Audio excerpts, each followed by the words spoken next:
Hey, coach, how's it going? Let me know that everyone can hear. That's one of the big issues I've been trying to solve here on the background. But if you can't hear me, let me know. Welcome to the Princeton Offense Challenge. My name is Coach Wheeler. This is the first one of these events that I have put on this year. So a little nervous, but ready to get going. Really excited to talk some hoops. I know coaches who are trying to run the Princeton offense, whether you're in the Zoom or whether you are on YouTube or if you're watching this on replay, let me know, first of all, what's your experience with Princeton and at what level, or what are the biggest questions you have? What are the things that you need to learn the fastest about the Princeton offense before you start this off season, before you start this summer, so that I can kind of tailor a little bit of, I've got today planned, solid plan for today. Tomorrow we're going to get into the X's and O's, and I want you to really have everything that you need. So I'll adjust the content as we go over the next 5 days so that you get what you need out of this challenge to get into the summer. So before we get into all of that, I do want to break down the whole idea about the Princeton offense. It has a whole lot of issues. Let's see. There we go. We have a whole lot of issues when it comes to coaches have questions about, I don't want to run the Princeton offense because it's a slow down offense. I don't want to run the offense because I can't come from behind. I don't want to run the offense because I don't have smart enough players. I don't want to run the offense because my players are too athletic. And on and on and on. And what I want to get through to you by the end of this challenge is the Princeton offense is the most flexible offense that I believe there is in the game. And instead of going and bouncing around from one offense one season, then we graduate a bunch of players. Now let's go run a different offense. And now we graduate a bunch of players. Now let's go run a different offense. It's like you're bouncing from dribble drive to set plays to horns one year to read and read. And it's like you bounce from system to system to system, and your whole program has no continuity. What I like about Princeton is it's flexible. And we're going to really talk strategy today.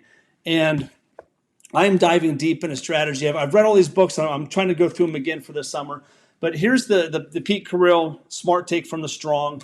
And this is the core philosophy of his philosophy of the game of basketball. When you're at Princeton and you're trying to compete with the UCLAs and the Georgetowns and the Ohio States and the Michigan State and all of these bigger schools, they're at a disadvantage because they can't recruit who the power conferences can recruit. So they have to have a smarter way to play.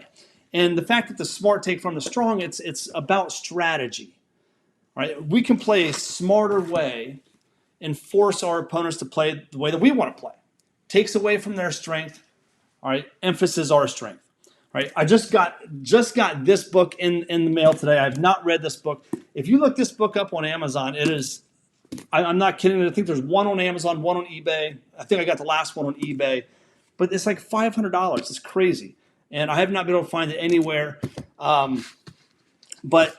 But Pete Carril, the whole philosophy is, I don't have the players to compete with who I want to beat.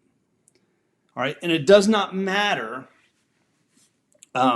what I can do here. So all we can control is all we control. We can get the most skilled players we can. We can develop the players that we can, but we can't throw NIL money today in today's game. We can't throw NIL money and compete with the top teams in our league, top teams in our conference, top teams in the tournament that we want to get into every year. So they have to come up with a better way of playing the game. Another big underdog book that I'm going through again is this David and Goliath by Malcolm Gladwell. The very first story he tells in this story about David and Goliath, he tells a basketball story about a youth program who they're not very skilled at all. So what they do is they run and they press. And it was a youth girls program, and all they do is they run and they press, and they run and they press, and they run and they press. And all they can do is shoot layups. They can't run an half-court offense, but they can get deflections, and they can get steals, and they can get layups, and they just run and press, run and press. And that's how they were able to compete.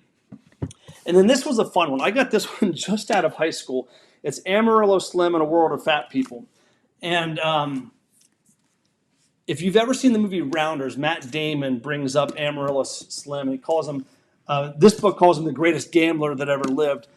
Matt Damon and Rounders called him the best proposition gambler ever. So what would happen is Amarillo Slim would go in and he would play again. He would go seek out the best pool player in the world, and it was Minnesota Fats at the time. And he said, "Hey, Fats, let's play a game of pool."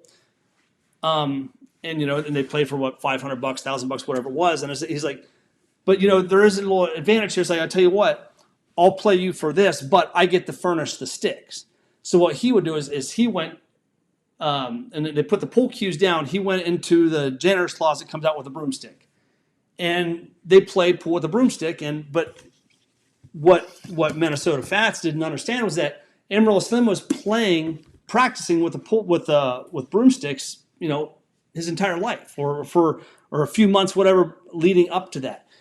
And as long as he could furnish the sticks, if he could control what he could control, if he could control the sticks that they were going to use, he could have that advantage. He beat the greatest ping pong player in the world in a game of ping pong with the same thing. So, hey, just let me furnish the paddles, And let's play in like 3-4 months from now. And he goes to meet the guy, and he goes to play ping pong. And the guy brings the paddles. And no, hold on, I'll go get the paddles.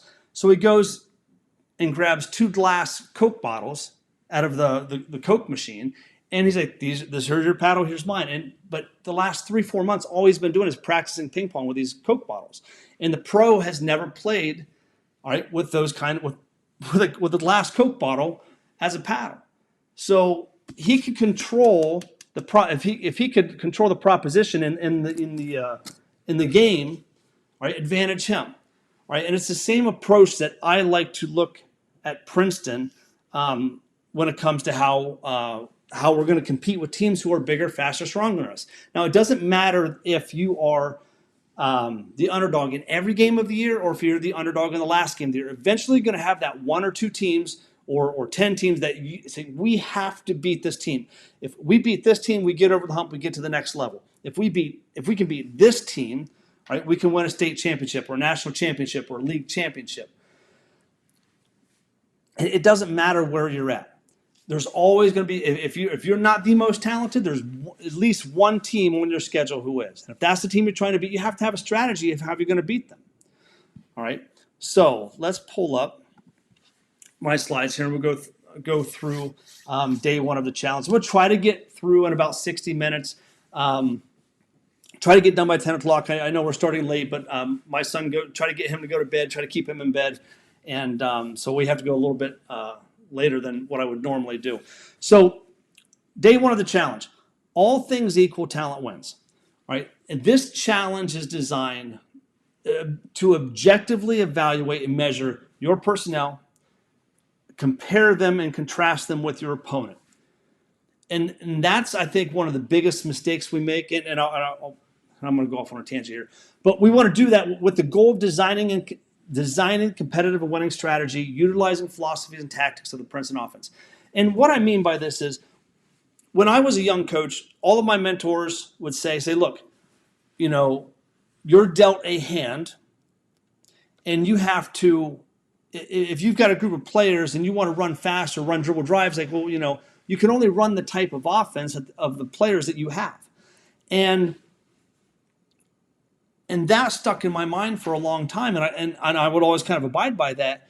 And then I'm like, you know what? I was like, can I, if I'm hamstrung by the players that I have, and they're dictating what offense I run. Hey, we have a team that doesn't dribble the ball very well, so we're going to run flex. Hey, we have a team that dribbles, that has great playmakers, so we're going to run dribble drive. And then we kind of get boxed in to the limits of that offense. All right. And the one aspect that we don't take into account is, who are our opponents? Who are we playing? What are their strengths? What if we have a group of players, and we have a group of players that are all playmakers, and we want to run dribble drive? All right, but we're going to play against another team that is also a dribble drive team, and they are more talented. They have better players than us, and it's just they're not like a 5-10 point favorite. They're like a 20-25 point favorite, and they run the same offense as us. We try to play fast and dribble drive. They try to play fast and dribble drive. All right, all things equal, talent wins. Always, all things equal, talent wins. All right, if you are not familiar with me, if you've never seen me before, my name is Coach Wheeler. Just a very quick rundown so you can kind of know who I am before we get too deep into this. So I played from 97 to 2000. Just found a copy of this newspaper article yesterday.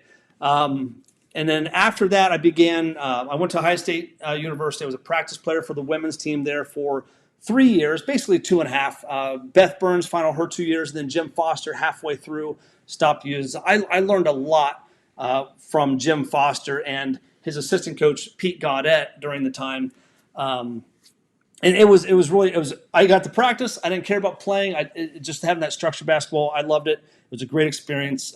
Mad respect for the women's game, and by the way, I believe that this offense specifically is so good for the women's game. And I know we got a lot of women's coaches and girls coaches at the high school level that have been emailing and signing up for this, and I'm really glad about that, because I think that a lot of times with the girls' game, I feel like for so many decades, at the girls level, the women's level, you see so much three round two motion off, 3 round two high low offenses, where your post players are just pinning and looking high low, and we're not teaching them all of the skills that you see. But Caitlin Clark playing right now, or Paige Becker's playing right now. The girls' game is getting more and more skilled, and I think this offense will help you, especially high school coaches, will help you teach girls the skills that they need to have to play in this offense. Reverse layups, how to score in the post, all of these skills that we don't usually teach. Okay, and this also goes for the boys in the middle school level as well. Coach Parks, I see you in the chat. Great to see you. So after that, or kind of like at the same time, overlap a little bit. I volunteered for a varsity girls basketball program here in Central Ohio, and I coached there for 7 years. I volunteered for 2. I coached the freshman girls for 1 year, the JV girls for 4, and those last 4 is also the head varsity assistant. And saying yes to that, I turned down that freshman girls job for if younger coaches, if you're not a head coach, I turned down that freshman girls job like 4 times our head coach. And finally, he talked me into it. It was the best decision I ever made because I wanted to become a head coach.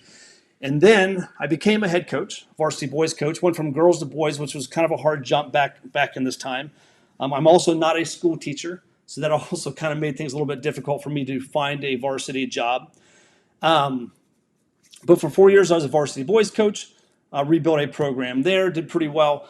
And then for 2 years after that, I was a varsity assistant at a couple different programs. I call it a brief retirement. Got married, had a boy, had a son, and that kind of took up so much time. I really didn't get back into the game until about 2019, 2020, where I started this Hoops in Detail. We started working with basketball coaches online, and this has been able to scratch the itch. I did interview for 2 local jobs here in Columbus last year, which for me, I'm like, just the fact that I was interviewed out of 50 applicants in both jobs. I got an interview for a varsity girls job, varsity boys job, both kind of higher profile. So I was glad to at least get the interview. The reason why I'm doing this is because after our son was born, about 1.5 years, he ended up having some heart issues. I had to become a stay-at-home dad. So I was like, well, let's kind of throw this out to the fire. So this is my son, Jackson.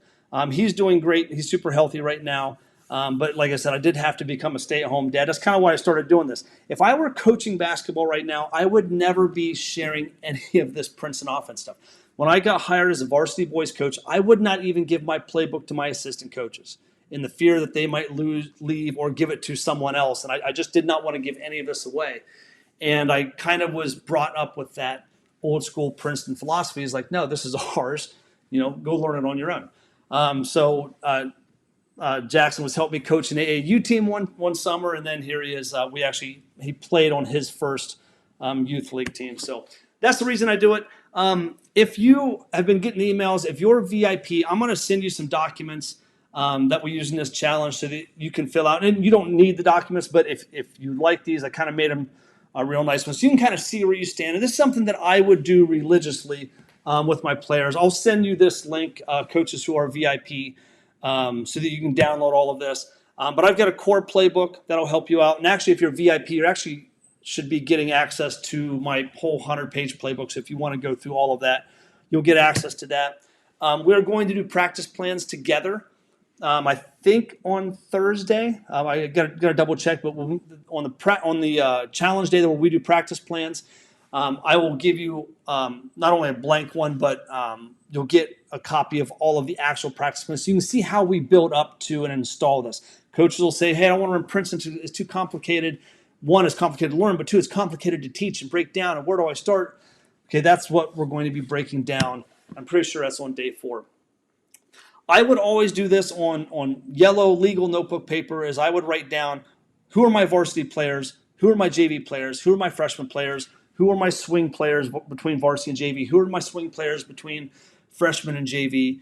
I would also make this list up for my 8th grade, my 7th grade, so I know where all of my players are at all times.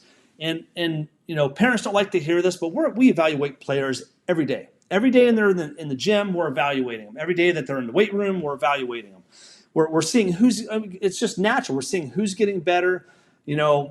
who's climbing up the list, who's falling down the list, who's showing up, who's not showing up. And I always want to know where my players are so that we can focus on us. Right? This is the sheet that I always would use to focus on us. When we do tryouts, this is a player evaluation form. We did the challenge last fall. I know this is a little bit more, but this is the form that I would actually use. My mentor gave me this form with this formula, and this is how I would evaluate players when we had to do tryouts. This is a new form that I'm starting to give out to coaches. This is the part where you need to know, you need to have the, I should say, we need to be humble as coaches so that we can see where are we relative to our opponents. I consulted with an NCAA D3 men's program in LA the last 2 years. And one of the big things that the coaches say to me all the time is, hey, our players think that they think they're big shots. They think they're so good because they're playing at the collegiate level, and they don't understand it. You know, we're bottom. We're in the bottom third of our league, and there's programs in this conference that we just can't compete with. We can't recruit with. And this last year they had a great year. I think they won. I think they lost 3 games in their conference this year. Ended up, I think, second or third in their conference, or tied for second, tied for third in their conference. And 2 of their players at the Division III NCAA went into the portal to try to go D1. And it's that ego that a lot of us have, and that lack of self-awareness that, hey, the players think that they can play, they want to play fast. Well, players want to play fast. Players want to have fun. Playing fast is fun.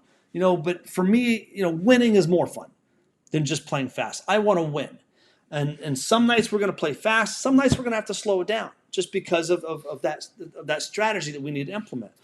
But I want to look at every team on our schedule, and I want to see, are we the underdog? Are we the favorite? Plus or minus, what are we? So that I can kind of have an idea, does this opponent play fast, slow, physical? Do they like to spread things out? How do they like to play? How do we need to play to beat them? All right, this is the form that I kind of put together for that. So that said, if you're not VIP and you want to be VIP, I'm emailing the links out if you sign up on the main page. If you can't find that, just send me an email, coach@hoopsindetail.com, and I'll get you signed up for that. All right? Okay, here we go. My philosophy on competitive basketball is this. There's 2 ways that we can win. There's 2 ways that we can win in this game at the most broken down level. We can have superior talent with a good enough strategy, right? Or you can have a superior strategy with good enough talent. Okay, just broken down to make it as simple, first principles as possible. If you've got the best talent in the world and a strategy that's just good enough, right, you can win at the highest level, right? Or if you have a superior strategy, you have a way of playing the game that is strategically in your favor and gives you every strength, and it takes away from your opponent's strengths, and your talent is just good enough. Okay, now we're going to have skilled players in both of these examples, but just good enough talent. All right, you can win at the highest level. All right, and the example I'll throw out: teams with superior talent. You think anyone on LeBron James' team? Maybe not the last few years, but you got LeBron James. You've got superior talent on that team. All right. If you look at teams at the professional level, you got teams with superior strategy. Right. Think San Antonio Spurs. They've got Duncan, Manu Ginobili, Tony Parker, right, back in the day. Hey, that's pretty talented, but they don't have Shaq and Kobe, right? But they had that beautiful game, that style of play, that they would beat the Lakers. They swept the Miami Heat when they had LeBron and D Wade and Chris Bosh, right? That's the talent. That's the team with superior talent. And a team like the Spurs, older veterans, right, had the strategy, right? And that's kind of the difference, right? And that's the theme that I'm going to be going through this entire week when it comes to Princeton, because it's just not the X's and O's. Coaches fall in love with the X's and O's, and so do I. I'm an X's and O's guy. I geek out over that every single day. I break down this game. But if I would have known, if I would have had the perspective now that I had when I was, 25 as a head varsity boys coach, 26. It's like man, it's like I wish I would have done things a little bit differently. I'll get into that as we go through this week. Core truths: skills are the ultimate equalizer in this game. Right? Skills are the ultimate equalizer. If you have super skilled players, they can play with more athletic, more talented players, more gifted players. And when I say talent, I'm talking about bigger, height, size, strength, faster, quickness, bigger, faster, stronger. Okay? But skills are the ultimate equalizer. We would play this one team every year. On my schedule, it's a football school. And their players miss the first few practices because they're still playing football. They're going late in the tournaments in football. But when they come out and play, the game is what they run is so simple, but they just beat you up. And the way you play that team is you make them guard you. Hey, we're more skilled. We're better basketball players, but we don't want to, just make it a physical game. That's advantage to them. Okay, but skills are the ultimate equalizer. All things equal, talent wins. Right, that's kind of the core theme of today's challenge. And then strategy holds the ultimate leverage. Right, strategy. Your offense is not your strategy. Right, and ask coaches this. Hey, if you've ever heard, hey, what's your guys' strategy? What do you guys do? And say, hey, we run dribble drive. Hey, we run read and react. Hey, we run, race and space, which is basically dribble drive. But but they'll correlate their offense to their strategy. They'll correlate their defense. Hey, we're man-to-man, we're a man-to-man, no middle drive team. Now, no middle drive that does have a strategy defensively as well. Hey, we're trying to pressure and deny and speed you up, whereas a pack line man-to-man and say, hey, we're going to slow them down. But someone could say, hey, we run Princeton. That's our strategy. Well, do you run the game? Do you play fast? You play slow and deliberate? Oh, no. We speed up. So it's strategy is it's a lever that we can pull, right? That can elevate our players, right? And Princeton has, in my mind, my personal belief, a lot more levers than a lot of different offenses. I think it's the most flexible offense in the game. So the example, superior talent, all right? You're going to win more than you're going to lose. If you got the best players, the best talent, you're going to win more than you lose, right? That's LeBron, right? That's clear as day. That's LeBron. If you have a superior strategy, right, you're going to win some, right? This is the 98. Yep, the 98 Princeton UCLA. UCLA was the defending national championships from 97. They beat them by 2, and you're going to lose some, right? This is the famous game in 89 where Princeton and Georgetown were playing. Princeton ended up losing, I think, by 1 or 2 in this game. But you've got Georgetown with Alonzo Mourning, right? And you've got this Princeton team with a bunch of nobodies, right? This is the closest thing to a 16-1 upset that we've ever had up until, now you have a lot of 16 seeds that are competing with 1 seeds because of the talent. And then if you have superior talent and superior strategy, right? This is what I think of. I think of Jordan and Kobe, Phil Jackson, Tex Winter, and they're running the triangle offense, which is basically a mirror image of Princeton.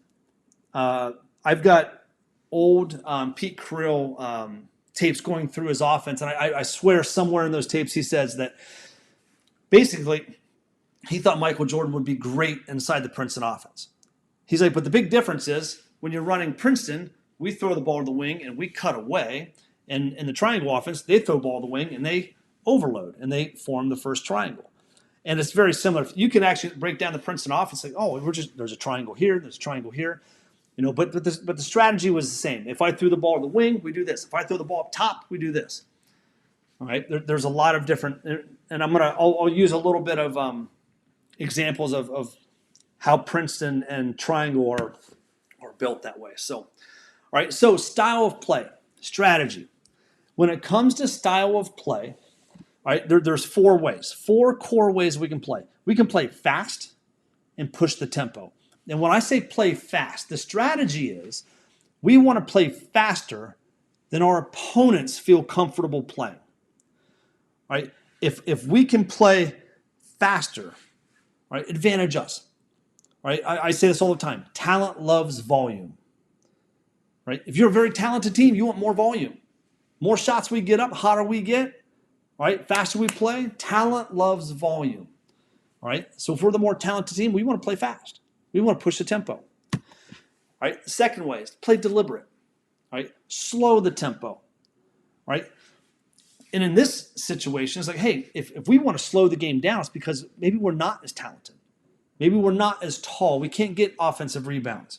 The opponents that we play, they want a high. They want to score in the 70s and 80s. For us to be competitive, this game's got to be in the 40s, 50s.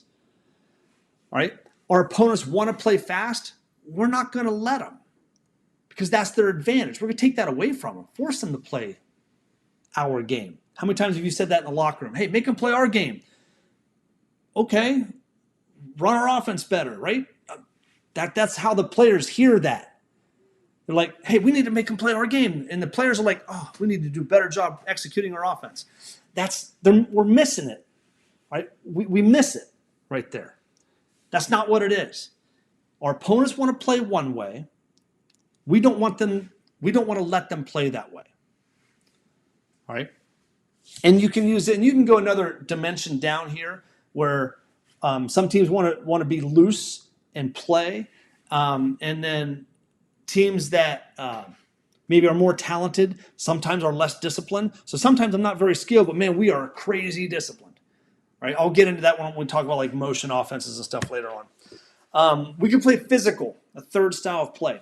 The football team example. Some teams there's teams that are just a bunch of football guys. Sometimes you go out in the country and it's like I coached baseball for 3 years, and the head coach was like, all these kids out here know how to do is bale hay and play baseball. That's it. But you get those kids and they come on the basketball court. It's like, they're big and they're strong, but no, they want a physical game. All right. They want to get to the free throw line. All right. And coaches are going to ask me, well, coach, we don't have shooters. We can't shoot the basketball. We can't run Princeton. You can't shoot the basketball. We can't run dribble drive either because everyone's just going to pack it in and pack it in and pack it in on a dribble drive team. If you can't shoot, they're going to make you kick it out, drive and handoff, kick it out, kick it out, and you're never getting downhill on them because they don't respect you because you can't shoot. All right? So my advice for coaches who have teams who can't shoot is like, yeah, run Princeton. Teach your guards how to score in the post.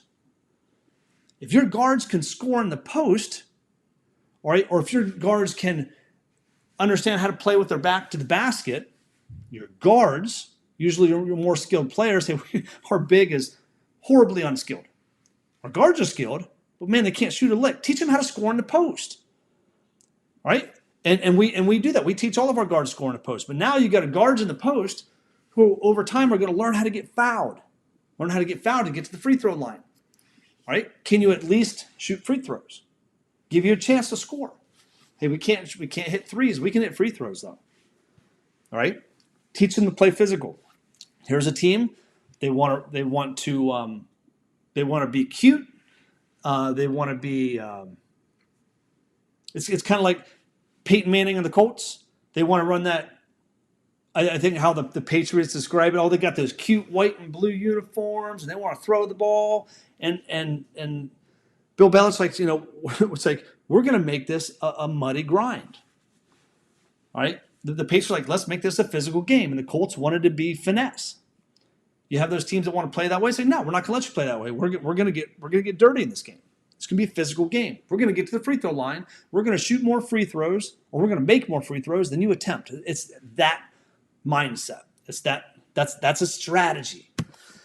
All right. And the last four, the fourth one is to play in space. Can we play in more space? Against a team that wants to play physical and they want to compact everything. Hey, come guard us out here. Right? Come guard us out here. Right?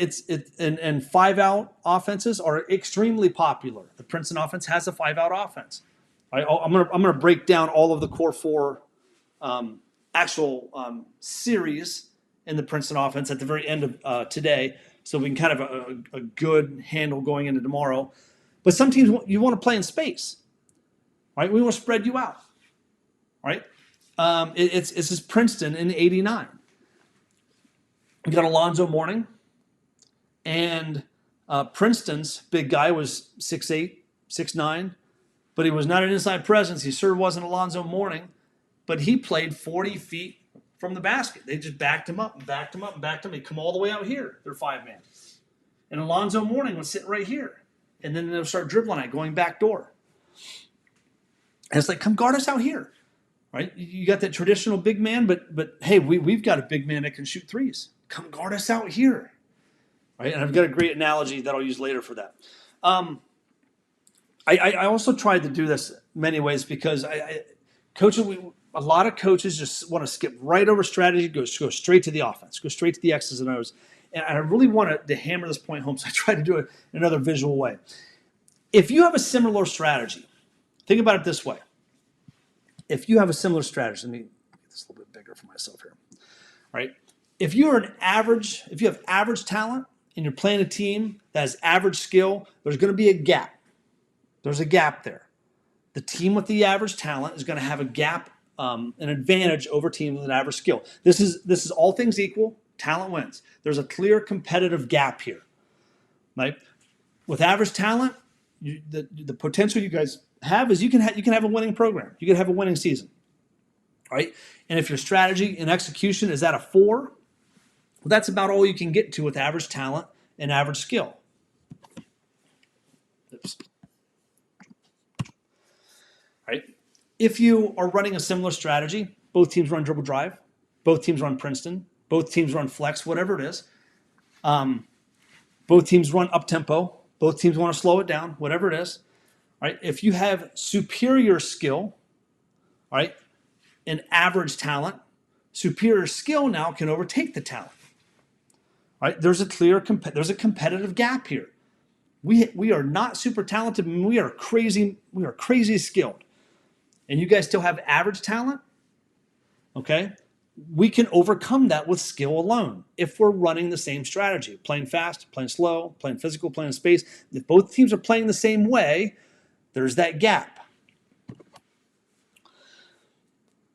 All things equal, you have superior talent. We got LeBron James type players, and you got superior skill. Right, the talent is going to win most of the time. There's going to be a gap. It's a clear gap. All things equal, talent wins. All right. Now, let's do this last one. So if you have superior skill over average talent and you're executing at a higher level, same thing. There's still a gap there. Probably could have done without that slide. Now, it's where this gap gets bigger. Right? All things are not equal. If you're playing fast and we're trying to play a different speed, a different way, I'll put it out of the way. Talent's going to run away with it.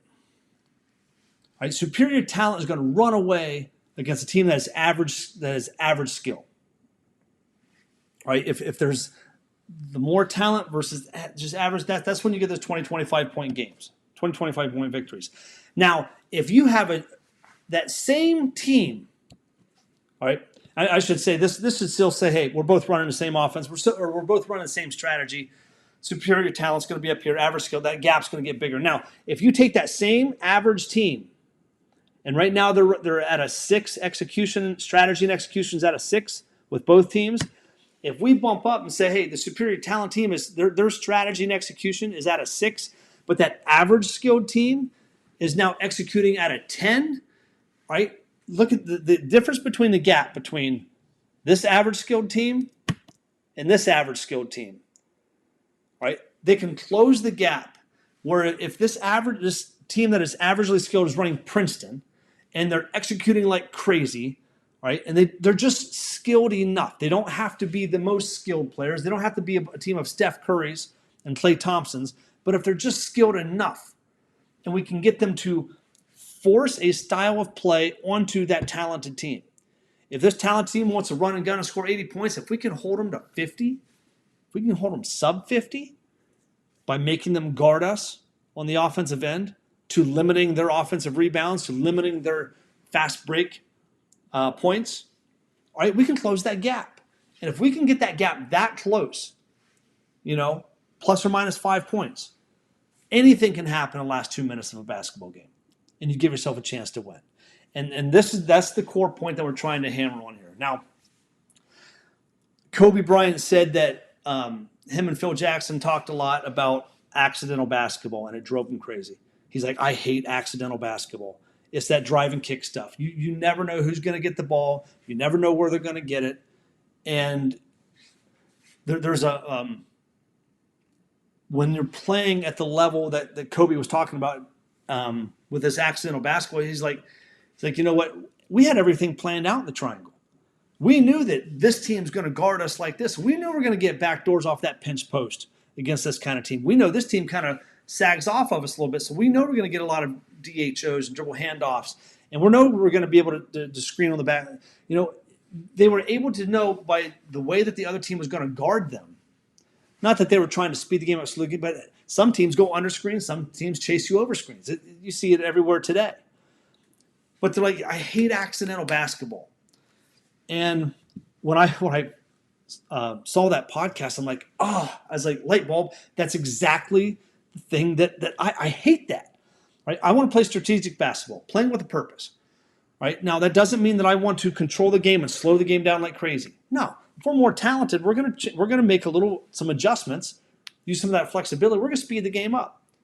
On the games that we're more talented, we're gonna play faster. In the games that we are not more talented, we're gonna slow the game down. But a lot of teams that want to play fast, what happens is they play fast, whatever offense it is, and then they play that more advanced team, and they have no mechanism to slow the game down, and then they can't compete. All right. This chart's a little bit more confusing the more and more I look at it. I'm like, man, but if you see the red line here, this is how talent increases. All right. If as the strategy and execution go up, and as the talent goes up, you see that they win at higher levels. Down here, we're rebuilding. Up here at the level 4, we're getting more competitive. We're starting to win, and increasing until you have a superior level of talent. Skill, this curve takes longer to get to. As skill increases and execution increases, it gets bigger, but it's more on a curve. And eventually you get up here and you close this game. But up there, it's where you have that superior skill at a high execution level, or a superior talent at maybe a lower execution level, where you can be in that championship zone. I love that slide, but it is sometimes a little bit muddy. Okay, so let me explain this one other way. And this is the way I usually explain it on the court for the players to understand. And if you're trying to get your players to understand what we're putting down, pick up what we're putting down, this is what I'll go to. If I am a post player, or let's just say I'm a guard. I'm 5'11", 6 foot with good shoes on. Maybe 6 foot when I was 17, not anymore. If I'm playing in the post, I'm 6 foot. All right? And I've got 5'9" guarding me. Throw me the ball and let me jump hook and score over the kid. Right? That's all I need to do. I am the more talented player. Only in height. Doesn't matter. I'm 6 foot. I got 5'9". Throw me the ball. I'm going to jump over top of you and I'm going to score. Can't stop me. All right? Mouse in the house. Throw me the ball. If I'm 6 foot and I've got 6'3" guarding me, all right, that's a little different. Advantage him on the height level.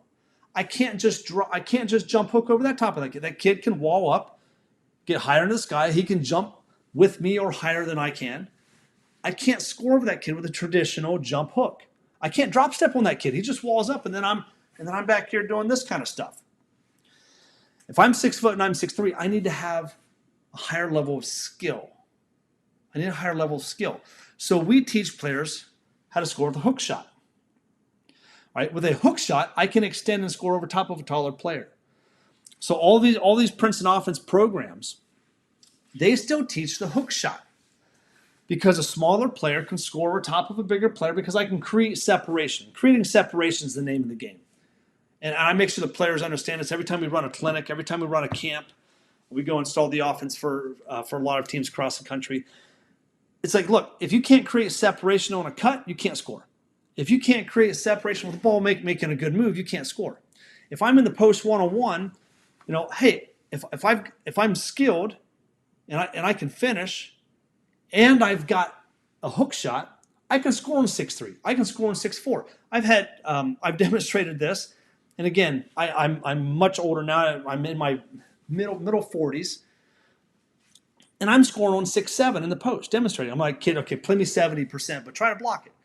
And then I make a move and I can score. Now, once they start to time that up, hey, I got a counter move I can spin back, but it's always a hook shot, right? So if I'm 6 foot and I got 6'3" guarding me, I'm shooting a hook shot, right? And we teach that skill. That's talking about a higher skilled player, think about having a higher skilled team. Now, here's the situation where I'm 6 foot, I got 6'9" guarding me. Right? I don't care how good my hook is. Right? I'm not scoring on 6'9". I'm not posting up against Wemby and scoring. It's just not going to happen. But if I'm a skilled player, I'm like, throw me the ball on the 3-point line. Come guard me out here. I get that 6'9" guy to come guard. You're not going to guard me? All right, I'm going to shoot the 3. And I make the 3. Now the 6'9" guy's got to come out and give him. Now I'm going to drive around him. And I'm going to get my teammate backdoor. Right? It's like when the advantage is so against you, you have to change the way you play. Right? And this is my favorite analogy for players and coaches to understand strategy. If I'm 6 foot and I got 5'9", I'm jumping over the kid, right, scoring. If I'm 6 foot and I got 6'3" guard me, I need more skill. Right? I need a hook shot to score on 6'3". Drop steps won't always do it. Right? Maybe I can get him on an up and under. Right? But if I stay tight, he's still 6'3". That's 3 inches. 6'4". They got the advantage.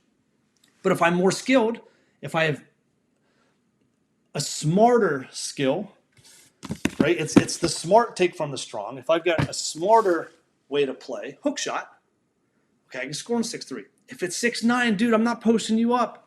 Come out here and guard me on the perimeter. I'm changing the game. Right? If you want to score 90 points a game, it's like my junior year, we were playing Columbus West, and I'm from a little country school outside of Columbus, about 45 minutes. And this is the year after Michael Redd graduated from Columbus West. And they were still number 1 in the state, D1, D2, and we're small D3 school.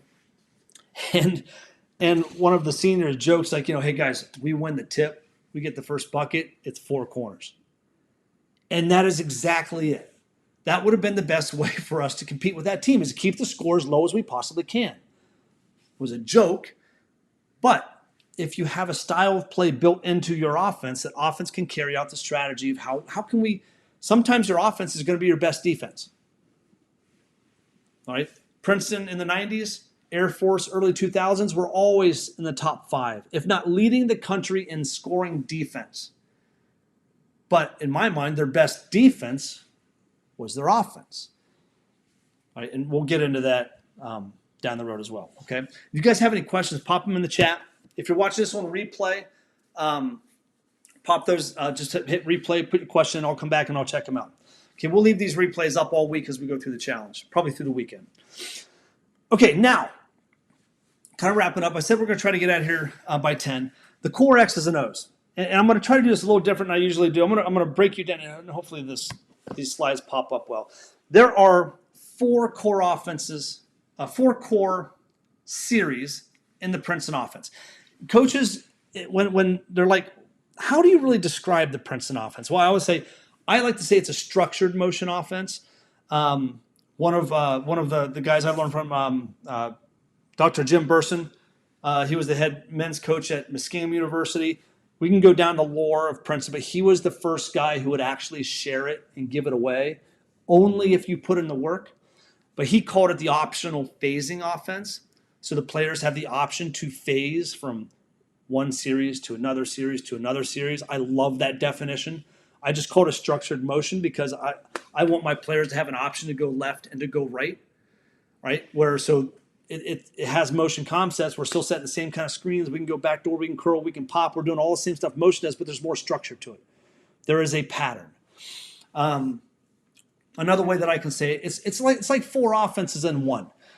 Each one of these offenses, or each one of these series, the low post series, the chin series, the point series, the open series, they can stand alone. If if you are trying to decide which one we're going to run, and that's one of the first questions I get, if your best player is a back to the basket, big man, you got to put in low post first. Why would you put in anything else? If that's your best player, that's your best scorer, or you want the offense run through that person, okay, go low post. If you have a team that no true point guard, no real playmakers, you need more continuity, run chin. Right? It's kind of like, it's the vertical flex, basically, is how I describe it.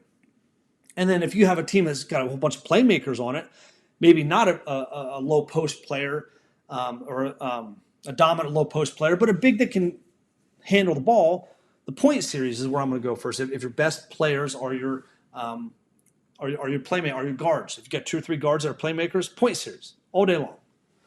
If you got a 5-man that can handle the rock, that can handle the ball and play on the perimeter and shoot threes and dribble without turning the basketball and make good decisions, or if you don't have a post player at all and you just want to go small ball, open series, 5 out. That's Princeton's 5 out. There are 4 offenses in 1 when it comes to the Princeton offense. And that's one of the best ways for me to break down the X's and O's, that really you could just run one. You can run low post, and I've modified it and made, so I haven't seen many or anyone really do this with the way that we run Princeton's low post, but we can run low post as a continuity. We can run chin clearly as a continuity. That's why everyone runs chin, because it's like, again, it's the flex version of the Princeton offense. The point series is what everyone is enamored about today. Everyone wants to run split action and backdoor and all of that. Well, chin was the most popular one when I was coming up. And I was first introduced to Princeton in 02, 03, so I've been running this for 22, 23 years. Everyone was running chin. Now everyone's running point. Here's the thing. Not everyone should be running point. And that's a big mistake that coaches make today with Princeton. And then the 5 out, the open series, right? I don't think enough are running it. I think the open series is the most dangerous series that Princeton can offer, right? We look at the formation, and it did it. I say, why is this PDF not showing where all the other players are? Princeton starts out with a 2-guard front. Basically, kind of imagine there's 2 guards up top, and you know what? Let me just do this. Let's just pop over to, there we go. Boom, let's just do it here. Princeton starts off with a 2-guard front. 2 guards up top. I always try to get our teams to get our players to initiate the offense before we get to half court. Or I tell my point guard, you need to know what we're going to run before we get to half court. So I'm always having them start back here, right? But we start with a 2-guard front. And if you don't have that, if you do have that one point guard that's just a stud, great, all right? But if you need a little bit more help in the backcourt, Princeton helps out with that, because if they put their best on-ball defender here and you're having a hard time, you can just throw it over here and let this kid run the offense, okay? And if they got 2 great on-ball defenders that are better than your point guards, then what we'll do is we'll throw the ball to these 2 players and let them bring the ball up the court. And we'll let our forwards initiate the offense, okay? But it always starts with a 2-guard front.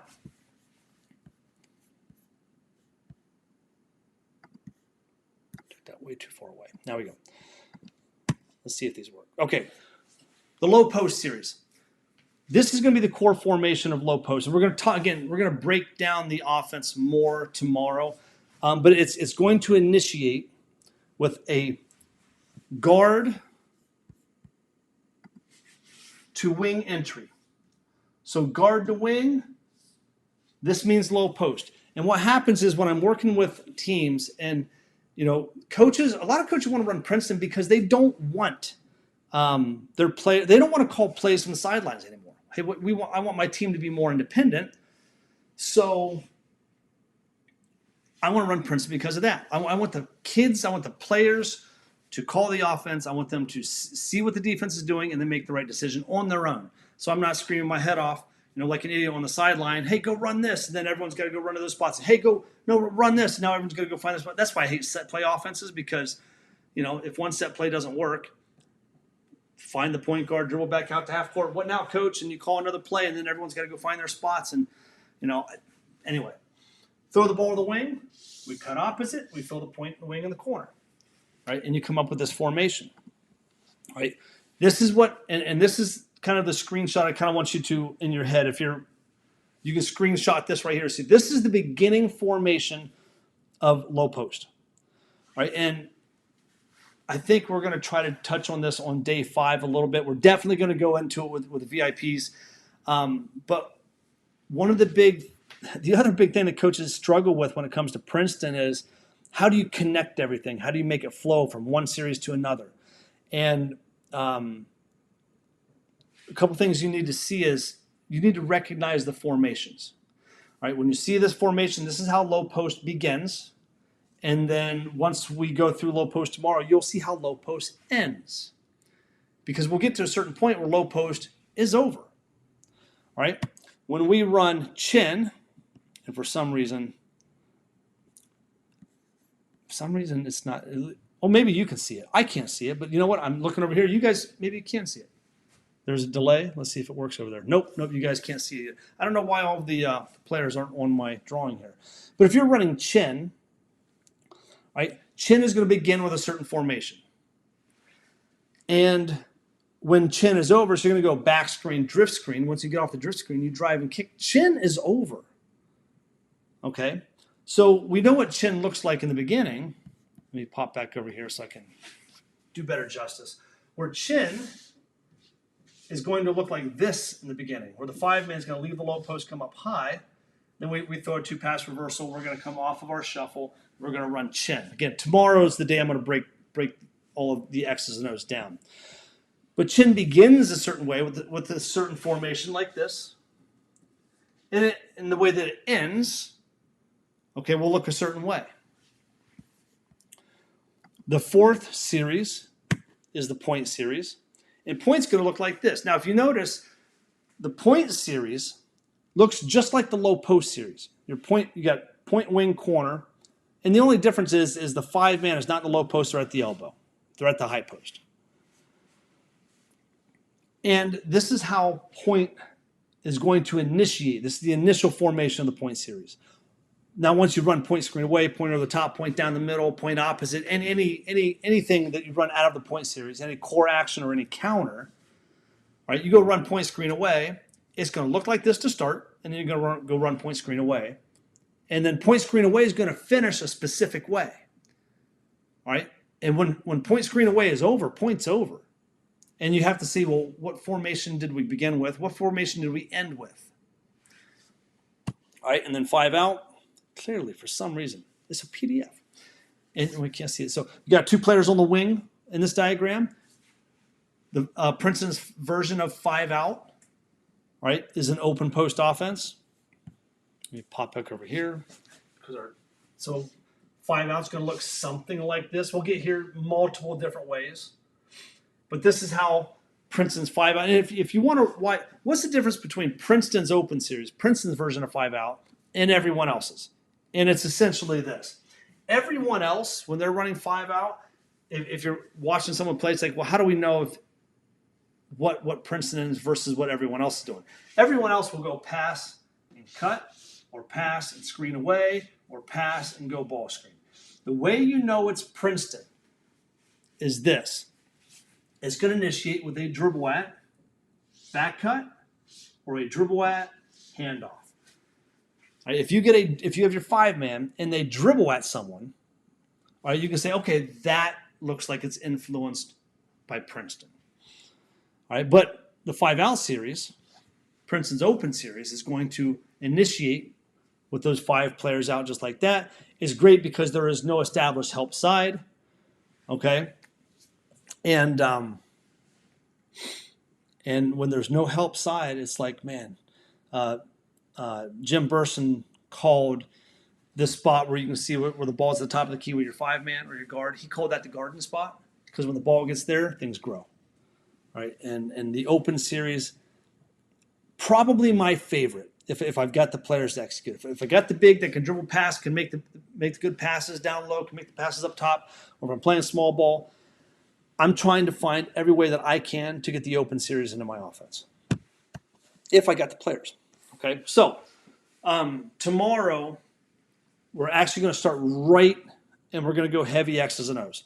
So tomorrow on day 2, we're going to break down the low post series, the chin series, the point series, the open series. And we're just going to go through the core actions. I'm going to try very hard not to get too much into the weeds, because I can spend 4 hours on low post, 4 hours on point, 4 hours on chin, 4 hours on the open series. I'm going to try to do all of this in 1 hour. So I want to hit the broad strokes so you can see that beginning formation and that ending formation. Okay, and then what's going to happen is you're going to see, oh, low post looks this way when it starts. And then it changes to this when it ends. But point series looks like this when it starts. What if we just made this little, and now you can say, oh, now I can connect the point series with low post series. Or we go point over the top, finishes this way, point screen away finishes this different way. But if we run point over the top with open, with a dribble at handoff, they both finish the same, and you're going to start to put this puzzle. The puzzle pieces are going to become more and more clear, and you're going to be able to put them together in a way that's like, oh, and the light bulb is going to go off. Okay, so tomorrow we're going to break down the X's and O's.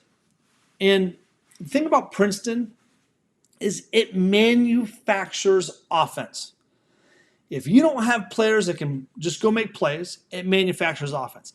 If you do have if you have one player that can make all the plays, and you're playing against me, I'm going to tell my teams, like, look, don't let that kid make any plays. And we're going to skew our whole defense to stop that one kid. And I'm going to take that away from you. That's what I'm going to do defensively. So how many times have you seen a really talented team with one or two players and a good coach takes them away? They take that away from them. I'll tell players all the time, if all you can do is shoot, right? I can game plan for that. I can take you away. If you are a shooter and a shooter only, you can be shooting 60% from the three-point line. You playing against me, I'm not letting you get that up. I'm going to force you to dribble the basketball, and you're going to turn it over if that's the only thing you can do. Princeton can take your playmakers, and your playmakers will say, hey, what I had was this. My kids that were quick and good shooters, they would run point screen away. And they would get their fast, they screen back cut, they would pop back, and they would get threes. They get off the ball screen, and they go straight line drive to the basket. My players that were playmakers, they'd go point over the top. Maybe not the better shooters, but they'd go point over the top because now we got them with a ball screen on an empty side, and they had more room to dribble. They had more room to play. So my playmakers would choose to run point over the top. If I had a kid that could only shoot, they're not running point. They're going to run the counter. They're going to go point opposite because they know they're going to get off of a drift, and they're a shooter. And the drift manufactures the shot for the shooter. Okay, and you can't focus. And if that's the case, you're going to come out and deny the shooter. Boom, I'm going to get you backdoor for a layup. Shooters can shoot layups, right? Even if they can't dribble. And then my role players, or maybe a kid is only a shooter, not a dribbler, can just use the offense to progress the offense from step 1 to step 2 to step 3. So we get the ball back in to another player's hands, and the offense keeps moving, right? So this offense, we can manufacture offense here. How many times are we watching teams running their offense? Like someone go score. They can't go score because they're playing against a solid defense. And no matter how good a playmaker there are, if you don't move the defense, it's like that playmaker is just dribbling into a wall. All right. So with the Princeton offense, we manufacture offense. We isolate talent. Right. So if you do have talent and you're worried that we can't run Princeton because we're really talented, we need to let our playmakers go cook. We need to play this way. Well, again, what happens is against that good team, against that one team you got to beat to win the championship, that one team that you got to beat to get to the next level in the tournament. It's like they're just as talented, if not more talented than we are. All right. And that coach is going to game plan for my talented kid. Right. It's Jordan and the Bulls in the 80s. All right. Where you got the Jordan rules and the Pistons just throwing everything at him. He can't beat us alone. And that's why the Bulls never won in the 80s. And then comes along Tex Winter and Phil Jackson, say, Michael, we're going to run triangle. And he's like, no. I like Doug Collins. He designed the offense around me. And Phil's like, yeah, exactly. Right? We're going to trust in your teammates. We're going to put your teammates in position to score. And then what's going to happen is they won't be able to focus on you anymore. Right? So the triangle offense for Michael Jordan's with the Princeton offense that's what it's going to be for our playmakers. Right? Hey, can't focus on you anymore. They got to respect everybody. Right? Everyone can score in a post with a slide hook and a hook shot. All right? Everyone can go back door and score a layup. So they got to guard them. If you got a shooter, you're going to have more opportunities to go back door and get layups. And now where they're trying to guard that, boom, next thing you know, we hit you, and now you go make a play. And your playmakers will also do this. Your playmakers will do something in this offense that your role players won't be able to do. They'll be able to see something. They'll see things. They'll see angles. They'll be able to break away from the offense and go score. All right? And they'll learn that through the repetition. They'll learn the patterns, and they'll see things that your talented playmakers who are instinctual players that pick up the game 10 times faster than everyone else. They'll see what everyone else can do because the offense is designed that way. And then they'll be able to break away from that. And they'll be able to get their own. And in many different ways. And they'll be able to score in ways that I did not plan for. I'm like, oh, you can score that way. Okay, we're going to work on that in practice now. I just saw you do that. All right. Okay. And if we and then, so manufacture offense, isolate our talent, all right, and then so we can maximize execution as a whole. So that's what we're going to be breaking down tomorrow. Do you guys have any questions? If you do have questions and you're watching this on replay, put them in the chat. Put replay, chat, question. I'll come back and answer. You can always email me, coach@hoopsindetail.com. And then if you don't do either of those, if you want to go watch it again or whatever, write down your question. And then tomorrow before we start, I will ask you, hey, what questions do you have now? You had a night to sleep on it, a night to think about it, all day thinking about everything that we went over today about strategy. I'll ask, hey, what questions do you have from yesterday? What are your big takeaways? What are your big questions? All right, and then I'll answer those before we get started with day 2. All right? Okay, thanks, Coach. Coach, in the Zoom, the VIP, I'm going to pause everything, give about 5 minutes. And coaches, if you want to be VIP, we're going to go into the Zoom and we're going to answer your specific questions, go through your specific program, any kind of questions you have. I'll go a little bit deeper into this or how we connect this better to the X's and O's, and try to solve your personal problems or personal issues or personal situation that you want to work Princeton with your program. We're doing that with VIP. If you're not VIP, you guys can still get that through the week, but get it now so we can go one-on-one like this in a more private room. So, all right, you guys have any questions? Let me know. Is this available for us old timers? Absolutely. Oh, Phil, what's up? For some reason, I didn't pick up on that's Phil. Absolutely. Phil, you got to text me once we get off here. All right, thanks, Coach. I will see you guys tomorrow, 9 p.m. Eastern. Mallory in the VIP, I will be with you in 1 minute. All right, thanks, Coach. See you on the next one.